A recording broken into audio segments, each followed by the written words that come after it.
and I share our family's journey to pay off over $500,000 of debt and all the frugal things that we're doing to get there faster. Make sure you hit the subscribe button so you don't miss anything. Well, we're getting close. To this day, we have paid off over $529,000 of debt, which consisted of student loans mostly, and also business debt, tax debt, cars, credit cards, pretty much just a jumble of everything. But the majority of it, about $400,000, was student loans. And we started this at the beginning of January 2019. And so we're just a little over 3 years. We are going, but it just seems like as we're getting here to the end, it seems like it's like slowing down. I don't know, like we were making so much progress, but it's probably just me getting really antsy. And we're self-employed, so our income varies a lot each month. So even though I think like I have a good idea of what we're gonna make and how much debt we can pay off each month, it really does vary quite a bit from month to month. Sometimes we can have an insane month in our businesses and pay off a crazy amount of debt, and then other months we might just put like a couple $1,000s on debt and call it a day. Right now, the biggest hindrance to paying off debt is I am very scared that we're gonna owe a lot of taxes, like more than I have saved. So I'm just kind of like waiting, like, come on accountant, let's go, like give me an estimate. So we did overpay in 2020. So I know we've already paid some towards our taxes and we did our quarterly estimates, but then last year was just a huge year for my blog. So I know I'm gonna owe quite a bit. I have some saved, but I'm just really nervous. So I'm kind of like in saving mode right now, hoping that, you know, we'll have some extra left over after the taxes to pay off debt, but I'm thinking we're probably gonna be like scrambling to make sure we have enough. So pray for us on that one. If that does happen, then we will just keep moving on. It'll only set us back, you know, a few months or something. So that's the biggest thing, like when you're on a really long debt-free journey, like we've had a ton of setbacks from medical bills, dental bills, COVID.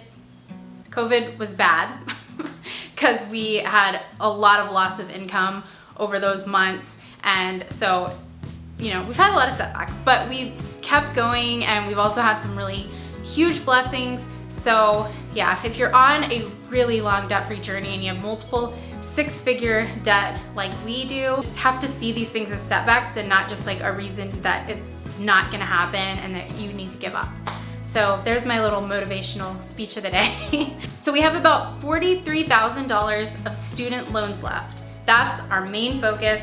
We're hoping to be done with it before summer, and when that's done, we'll build our emergency fund fairly quickly and move on to saving for a house, which is a whole other thing because now I'm like freaking out and I've clicked on one too many Facebook ads for like housing market articles.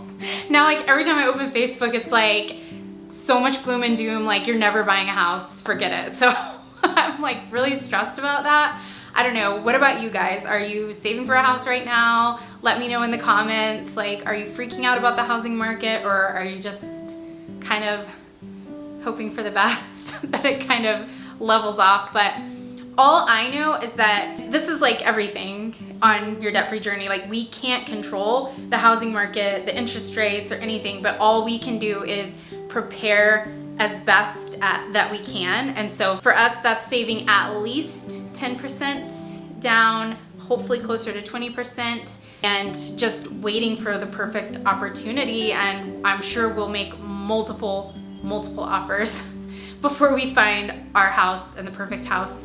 So yeah, and probably lowering our expectations slightly as well. And this would be our first home purchase. So yeah, it's gonna be crazy. So now we're gonna dive into some budgeting tips for April and some planning tips. And the first thing I always do before we do our budget is look over our calendar. And I wanted to share with you guys something that I've been doing for a few months. I might have actually started doing this in August, but with me, like I never know if something's gonna stick or not, but this has actually really stuck and it's really helped our family be more organized with family activities. So we have 3 kids, and they're 4, 6, and 8, and they already play sports. Like, we love sports. So it's hard to keep track of 3 kids' schedules. So I got this magnetic dry erase board off Amazon, I think like right as school was starting, and I got these ultra fine dry erase markers, and I'll link everything that I'm showing here in the description box below. But I color code like each child basically. So green is the little one, and purple is my daughter, and blue is my oldest. And I have all of their practices, their games, everything in each color. So right now it's April, so it's like the middle of baseball season. Not every month is like this, but this month is really crazy for activities and sports for us. I actually find that keeping them involved in sports, you pay that one-time entry fee, but it's actually pretty budget friendly because your Saturdays are full.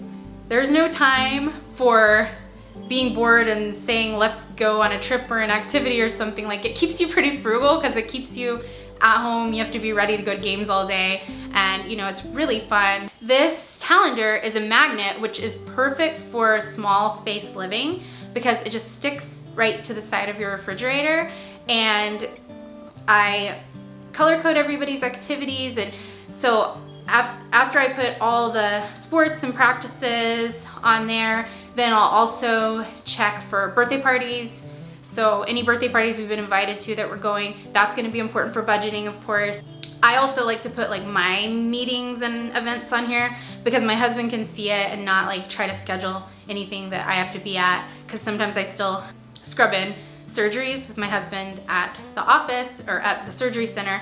So having this calendar up there where everyone can see it has been really helpful. And also, when I get it all done at the beginning of the month, I feel like so organized and happy. Like, we just need to check the calendar and see what we're doing Saturday. Another cool tool that I found on Amazon when I got this is this magnetic. It's just a blank magnet, and I use it as a master to-do list. So anything I need to do, my husband needs to do, so we can see like what's getting done or what's not getting done. And basically the side of our refrigerator has just become like this command center. And then I also got these cool magnetic shelves to put on the side of the fridge, and they're supposed to be for spices. It's like a spice rack, but they're really cool. I have like our address book up here, and I throw scissors or like random papers and stuff up there. And then another thing I have on the side of the fridge is these little magnetic like pencil and marker holders, and I put dry erase markers in that. And you can find usually like when back to school stuff is out. So this one, it was like $3 in the dollar spot at Target. I'll try to find something similar on Amazon. But yeah, I like using the side of the fridge as like more storage space. If you've been following along, you know we're in a 1,000 square foot house while we're paying off debt. And so like any little storage, small space storage hack I can figure out to do, I am always excited because it saves space and this keeps us really organized. It is truly hard to believe that it's almost April, and so I wanted to remind you guys that I do have my printable budget busters that you can get for free on my blog. I will link this below where you can find these, and this is just something to, you know, print out, put in your budget binder, and remind yourself every month of some things that are coming up. Some of these things are more obvious, like big holidays that fall in that month, and other things are some things you need to start thinking about now that are coming up soon.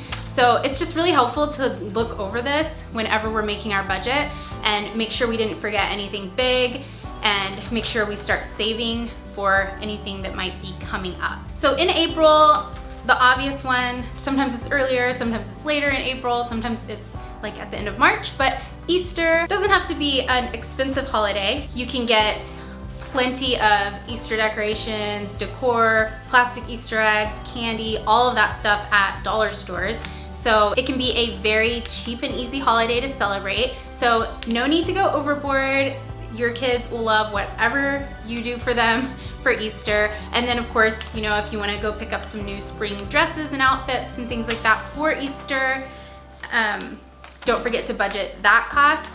And then if you're hosting an Easter brunch or anything like that, make sure you are budgeting extra in your grocery budget for those food items.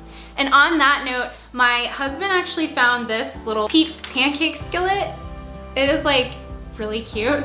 And he was like, this seems like it would be something you would want for your blog. I was like, yes, it is. You are correct. So it was like $6.99 at Target. I'll link that below as well.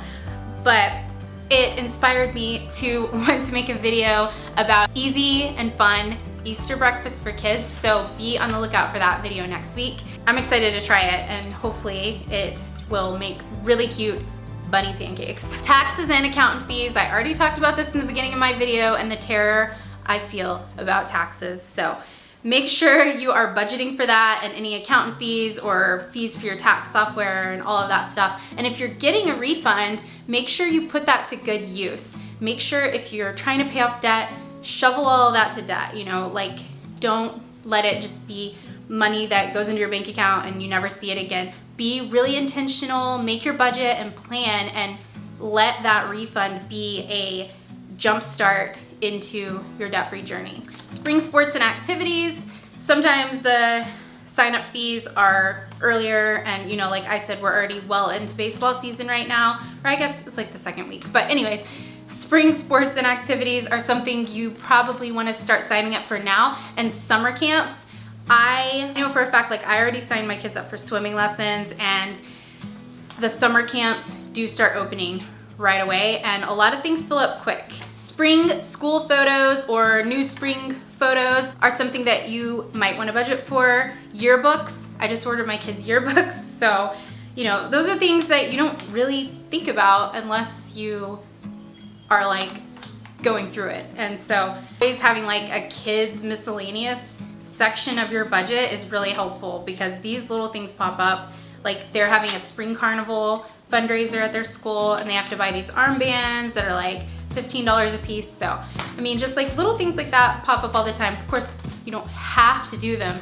and I wouldn't feel forced to do these things if you're on a really tight budget. If you like participating in all these activities and things at your kids' schools, make sure that you do include it in your budget. And then depending on the age of your kids, things that are coming up fast in the spring would be like prom, graduation party expenses.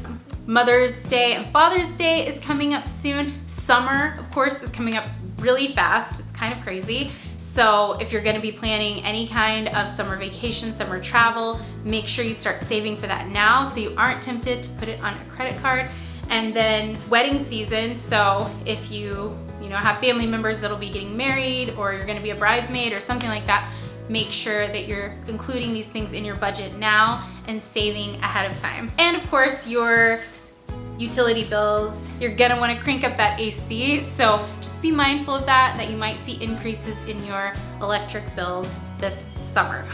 Another free printable I have on my blog is this fun family traditions for the entire year. It's just some more cheaper, free activity ideas and traditions that you can start with your family. I'll link everything I mentioned in this video and all of my free printables in the description box below the video. Thank you so much for watching. I hope this gave you some motivation to get out your budget, get out your planner, and start planning for April. Because if you plan ahead, you're gonna do so much better at sticking to your budget. Make sure you hit that subscribe button so you don't miss any of my videos, and I'll see you guys in the next one.